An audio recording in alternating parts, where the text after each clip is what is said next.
வணக்கம். எல்லாரும் எப்படி இருக்கீங்க? வழக்கம் போல இன்னைக்கும் வித்தியாசமான கதைகளோட உங்களை சந்திக்க வந்திருக்கோம். இந்த யதார்த்த கதைகள்ல நிறைய விலங்குகளும் பறவைகளும் மனிதர்களும் வரப்போறாங்க. கதைக்குள்ள போலாமா? எல்லாரும் ரெடியா? கதைகளை பாக்குறதுக்கு முன்னாடி உங்க யூடியூப்ல இருக்கிற ஆடியோ செட்டிங்ஸை ஒரு தடவை செக் பண்ணிக்கோங்க. செட்டிங்ஸ்ல ஆடியோ ட்ராக் ஒரிஜினல் அப்படின்னு எங்க இருக்கோ அதை கிளிக் பண்ணிக்கோங்க. தமிழ் ஒரிஜினல்னு காட்டும், இல்லைன்னா வெறும் ஒரிஜினல் மட்டும் காட்டும். இதை நீங்கள் யூடியூப் செட்டிங்ஸ்லையும் வைக்கலாம், இல்லைன்னா ஷார்ட்ஸ் பார்க்கும்போது அந்த செட்டிங்ஸ் பட்டனை கிளிக் பண்ணியும் நீங்கள் இதை பண்ணிக்கலாம். அப்படி ஆடியோ ட்ராக்கை கரெக்டாக தேர்வு செஞ்சீங்கன்னா நம்மளோட தமிழ் கதைகள் தமிழில் ஒரிஜினல் ட்ராக்ல எப்படி ரெக்கார்ட் ஆயிருக்கோ அதே மாதிரி உங்களுக்கு கேட்கும். இப்போ கதைக்குள்ள போலாமா? முதல் கதை, நாரையும் மீன்களும். ஆற்றோரமா ஒரு நாரை வாழ்ந்து வந்ததான். அந்த நாரைக்கு ரொம்ப பசிச்சுதான். பசி நேரத்துல கூட நல்ல ருசியான உணவை மட்டுமே சாப்பிடணும்னு ஒரு கொள்கையோட இருந்ததா அந்த நாரை. அந்த ஆத்துல நிறைய மீன்கள் வந்ததா. மீன்கள் வரிசையா வந்துட்டு இருந்த போதெல்லாம் நாரை அதை எடுத்து சாப்பிடாம, இந்த மீன்கள் எல்லாம் ரொம்ப சின்னதா இருக்கு, எனக்கு இந்த சின்ன மீனெல்லாம் வேண்டாம், நான் கொஞ்சம் காத்திருந்தாலாவது நல்ல பெரிய மீனா பிடிச்சு சாப்பிட போறேன் அப்படின்ட்டு ரொம்ப நேரமா அங்கேயே காத்திருந்ததா. ஆனா நேரம்தான் போயிட்டே இருந்ததே தவிர பெரிய மீன் எதுவுமே வரலையா. பசி தாங்க முடியாம வேற வழியே இல்லாம அங்க வந்த நத்தைய பிடிச்சிட்டு போயிட்டு, அடடா நமக்கு கிடைச்சது இன்னைக்கு இதுதான் போல இருக்கு அப்படின்னு சொல்லிட்டு சோகமா அந்த நத்தைய சாப்பிட ஆரம்பிச்சதா. இப்போ இந்த கதைய ஒரு திருக்குறள் கூட ஒப்பிடலாம். வேண்டாமை அன்ன விழுச்செல்வம் ஈண்டில்லை ஆண்டும் அக்தொப்பது இல். இது அவாவறுத்தல் திருக்குறள்ல உள்ள 360வது திருக்குறள். இந்த திருக்குறள்ல திருவள்ளுவர் சொல்ற கருத்து என்னன்னா, அதாவது பேராசை இல்லாம இருக்கிறதே நமக்கு கிடைக்கிற மிகப்பெரிய செல்வம் அப்படின்னும், அப்படிப்பட்ட அவா இல்லாத வாழ்க்கை மிகவும் சந்தோஷமாகவும் மகிழ்ச்சியாகவும் இருக்கும் அப்படின்னு சொல்றாரு. அடுத்த கதைக்கு போலாம். தந்தையும் மகனும். பாண்டிச்சேரியில ஒரு உணவகம் இருந்தது.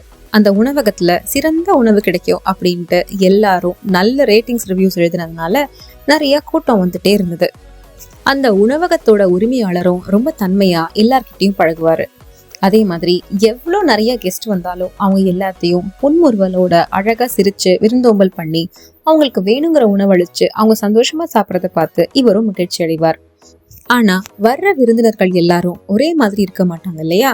சில பேர் சிரிச்சு அவரை பாராட்டிட்டு ரொம்ப சந்தோஷமா அங்க இருந்து போனாலும், அங்க வர்ற ஒரு சில பேர் இவர் மேல எரிஞ்சு விழுந்து, என்ன உணவு இது, இப்படி இல்லாம உணவு கொடுப்பாங்க அப்படின்னு சொல்லிட்டு கடுமையான வார்த்தைகளை பயன்படுத்தி அவர் கண்ணா பின்னு திட்டுவாங்க.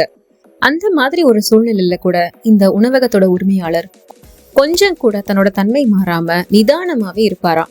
அவங்கள திருப்பி திட்டுறதோ அவங்க கூட சண்டைக்கு போறதோ அந்த மாதிரி எதுவுமே செய்ய மாட்டாராம்.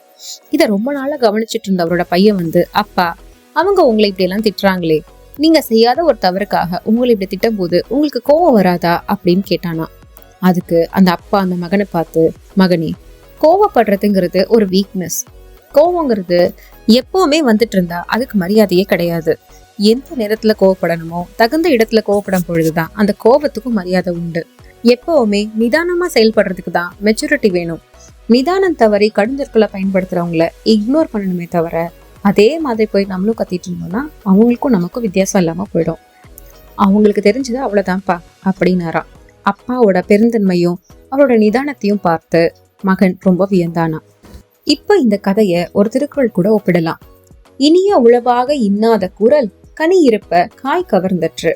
இனியவை குரல் அதிகாரத்துல உள்ள 100வது திருக்குறளான இந்த திருக்குறள்ல வள்ளுவர் நமக்கு என்ன சொல்றாரு அப்படின்னா, உலகத்துல இனிமையான சொற்கள் இவ்வளோ இருக்கும்போது அதெல்லாம் சரியா பயன்படுத்தாம நம்ம கடுஞ்சொற்களை பயன்படுத்துறது எப்படி இருக்கு தெரியுமா? ஒரு மரத்துல சுவையான பழங்கள் இருக்கும் பொழுது அதை எடுத்து சாப்பிடாம காய் எடுத்து சாப்பிட்டா எப்படி இருக்கும், அந்த மாதிரி இருக்கு அப்படிங்கிறாரு. அடுத்த கதைக்கு போலாமா? ஒரு கொசுவின் கதை. ஒரு காட்டுல நிறைய கொசு கூட்டம் வாழ்ந்து வந்ததா. அந்த சின்ன கொசு உங்க அம்மா கொசு கிட்ட போயிட்டு, நான் இப்ப பறக்க கத்துக்கிட்டேன், நல்ல விதமா பறப்பேன், நான் போய் உலகத்தை பறந்து எக்ஸ்ப்ளோர் பண்ணிட்டு வரேன் அப்படின்னு கேட்டுச்சான். அம்மா கொசுவும் சரி ஓகே போயிட்டு வா, ஆனா பத்திரமா கேர்ஃபுல்லா போயிட்டு வா அப்படின்னு சொல்லிட்டு அனுப்பிச்சு வச்சுதான். இந்த சின்ன கொசுவுக்கு பறக்க ஆரம்பிச்ச உடனே ஒரே எக்ஸைட்மெண்ட். எல்லா இடத்துக்கும் போய் நல்லா பறந்துட்டு இருந்ததா.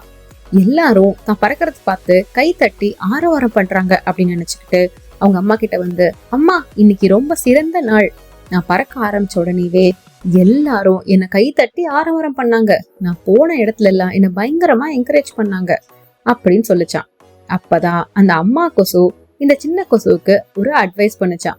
இங்க பாரு, எல்லாரும் கை தட்டுறாங்கன்னு உன்னை பாராட்ட தான் செய்யறாங்கன்னு தப்பா நினைச்சுக்காத.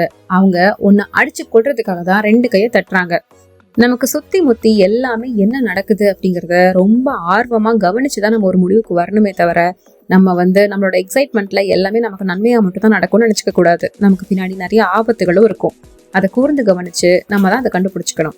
என்ன புரிஞ்சுதா அப்படின்னு அந்த அம்மா தன்னோட குழந்தைக்கு அட்வைஸ் பண்ணாங்களாம். இப்ப இந்த கதையை ஒரு திருக்குறள் கூட ஒப்பிடலாம். அறங்கூறான் அல்ல செய்யினும் ஒருவன் புறங்கூறான் என்றால் இனிது. இது புறங்கூறாமை அதிகாரத்துல உள்ள 181வது குறள். இதுல என்ன சொல்ல வர்றார் வள்ளுவர் அப்படின்னா, நம்மளால முடிஞ்ச நல்லது அடுத்தவங்களுக்கு செய்யலனாலும் பரவாயில்ல, அவங்கள பத்தி பின்னாடி புறங்கூறுறது, அவங்களுக்கு பேக் ஸ்டாபிங் பண்றது, அவங்கள பத்தி தப்பான கருத்துக்களை பரப்புறதுங்கிறத பண்ணாம இருந்தாலே மிகப்பெரிய அறம் அப்படின்னு சொல்றாரு. அடுத்த கதை நன்றி. ஒரு ஊர்ல 2 பயணிகள் இருந்தாங்களாம். 2 பேருமே ஒருத்தருக்கு ஒருத்தர் சப்போர்ட்டிவா இருப்பாங்களாம். எப்பவும் சேர்ந்தே பயணம் பண்ணுவாங்க. எல்லா ஊரையும் பயணம் பண்ணி கடந்து அந்த ஊர்ல இருக்கிற முக்கியமான விஷயங்கள் எல்லாத்தையும் எக்ஸ்ப்ளோர் பண்றதுதான் இவங்க 2 பேருக்கும் வேலை. எக்ஸ்ப்ளோரர்ஸ் அப்படின்னு கூட சொல்லலாம். இந்த மாதிரி இவங்க ஒரு பாலைவனத்துல பயணம் பண்ணிட்டு இருந்தாங்களாம். அங்க சுத்தி தண்ணியே இல்ல, ரொம்ப வறட்சி, காஞ்சி போன இடம், நமக்கு அதிகமான சூடு, வறட்சி, தண்ணி இல்லாம இருக்கிறதுங்கிறதுனால 2 பேரும் ரொம்ப சோர்ந்து போயிட்டாங்க. எங்கேயாவது நிழல் கிடைக்காதான்னு பாத்துட்டு இருந்தவங்களுக்கு கரெக்டா ஒரு மரத்தோட நிழல் கிடைச்சது. அப்பாடா, நமக்கு இளைப்பாறதுக்கு ஒரு மரமாவது கிடைச்சதேன்னு சொல்லிட்டு அந்த மரத்துல உட்காந்து நல்லா ஆசுவாசப்படுத்திக்கிட்டு இளைப்பாரிட்டு அங்கிருந்து கிளம்பலாம் அப்படிங்கும் போது ஒரு பயணி இன்னொரு பயணி கிட்ட, என்ன மரம் இது, எதுக்குமே பிரயோஜனமே இல்ல, இப்படி காஞ்சி போய் இருக்குது அப்படின்னு சொன்னாராம். அதை கேட்ட இன்னொரு பயணியும், ஆமா நீ சொல்றது கூட கரெக்டு தானே அப்படின்னு சொல்லும் போது அந்த மரம் அந்த பயணிகளை பார்த்து, எனக்கு அடியிலேயே இருந்து நல்லா இளைப்பாரிக்கிட்டு உங்களோட சோர்வையும் போக்கிக்கிட்டு இப்ப என்னையே பயன் இல்லைன்னு சொல்றீங்களா, இது கொஞ்சமாவது நன்றியோட நடந்துக்கிறதா அப்படின்னு கேட்டுச்சான். அப்பதான் அந்த பயணிகளுக்கு ஐயோ நம்ம தவறு செஞ்சிட்டோம் அப்படிங்கிறது புரிஞ்சுதான். இப்ப இந்த கதைய ஒரு திருக்குறள் கூட ஒப்பிடலாம். நன்றி மறப்பது நன்றன்று, நன்றல்லது அன்றே மறப்பது நன்று. செய் நன்றி அறிதல் அதிகாரத்துல உள்ள 108வது திருக்குறளான இந்த திருக்குறள்ல வள்ளுவர் என்ன சொல்றாரு அப்படின்னா, நமக்கு ஒருத்தங்களுக்கு கெட்டதை செஞ்சாங்க அப்படின்னா அதை அன்னைக்கே மறந்துடணும். அதனால நமக்கு என்ன பிரயோஜனமும் இல்லை, நம்மளோட பீஸ் ஆஃப் மைண்ட் மட்டும் தான் ஸ்பாயில் ஆகும். ஆனா நமக்கு ஒருத்தங்க சின்ன நன்மை ஏதாவது செஞ்சாங்கன்னா கூட அது நம்ம வாழ்நாள் முழுவதும் ஞாபகம் வச்சுட்டு அவங்களுக்கு நன்றி உள்ளவங்களா இருக்கணும். அடுத்த கதைக்கு போலாமா? சிங்கமும் காட்டுப்பன்றியும். நல்ல தாகத்தோட வந்த சிங்கமும் காட்டுப்பன்றியும் யாரு முதல்ல தண்ணி குடிக்கிறதுன்னு 2 பேருக்குள்ளேயும் சண்டை போட ஆரம்பிச்சுட்டாங்களாம். சிங்கத்துக்கு கொஞ்சம் கூட சளைக்காம இந்த காட்டுப்பன்றி சிங்கத்து கூட நின்று சரிக்கு சரி சண்டை போட்டு நான் தான் தண்ணி குடிப்பேன்னு சண்டை போட்டுட்டு இருந்துச்சான். இதுங்க 2ம் ஆக்ரோஷமா ஒருத்தருக்கு ஒருத்தர் மோதி சண்டை போட்டுட்டு இருக்கிற நேரத்துல அவங்கள சுத்தி நிறைய பருந்துகள் பறக்க ஆரம்பிச்சுதான். நம்ம இப்படி சண்டை போட்டுட்டு இருக்கோம், இந்த பருந்துகள் ஏன் நம்மளை சுத்தி பறக்குதுன்னு 2மே யோசிக்க ஆரம்பிச்சுதான். அப்பதான் அந்த சிங்கத்துக்கும் காட்டுப்பன்றிக்கும் ஒரு விஷயம் புரிஞ்சுதான். சிங்கமோ காட்டுப்பன்றியோ யாரோ ஒருத்தர் சண்டையில தோல்வியுற்று சாகதானே போறாங்க. அப்படி அவங்க செத்து போனாங்கன்னா அவங்கள எப்படி சாப்பிட்றதுன்னு இந்த பருந்துகள் எல்லாம் சுத்தி சுத்தி பிளான் பண்ணிக்கிட்டு இருக்கு அப்படிங்கறத 2 பேரும் புரிஞ்சுக்கிட்டாங்களா. நம்ம சண்டை போட்டு நம்ம தோத்து போனா நம்மள சாப்பிட்றதுக்கு இப்பவே பிளானிங்கோட இவங்க இருக்காங்களா அப்படிங்கறத புரிஞ்சுக்கிட்டு சுதாரிச்சுக்கிட்டு 2 பேரும் அமைதியா ஒன்னா தண்ணி குடிச்சிட்டு அந்த இடத்த விட்டு போயிட்டாங்களாம். வலியார்க்கு மாற்றேறல் ஓம்புக ஓம்பா, மெலியார் மேல் மேக பகை.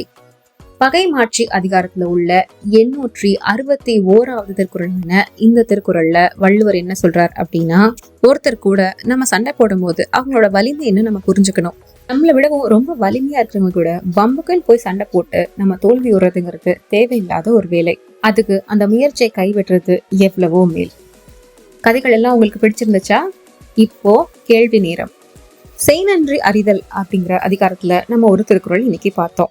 அந்த திருக்குறளோட முதல் வார்த்தை உங்களுக்கு தெரிஞ்சதுன்னா கமெண்ட் பாக்ஸ்ல மறக்காம கமெண்ட் பண்ணுங்க. அப்படி தெரியலன்னா மறுபடியும் வீடியோ பாருங்க, அந்த வார்த்தை என்னங்கிறத கரெக்டா கண்டுபிடிச்சு கமெண்ட் பாக்ஸ்ல சொல்லுங்க. இந்த கதைகளும் திருக்குறளும் உங்களுக்கு பயனுள்ளதா இருக்கு அப்படின்னா மறக்காம உங்க நண்பர்களோட இதை பகிர்ந்துக்கோங்க. நம்ம சேனலை சப்ஸ்கிரைப் பண்ணிட்டு வீடியோக்குள்ள பாருங்க. நன்றி, வணக்கம்.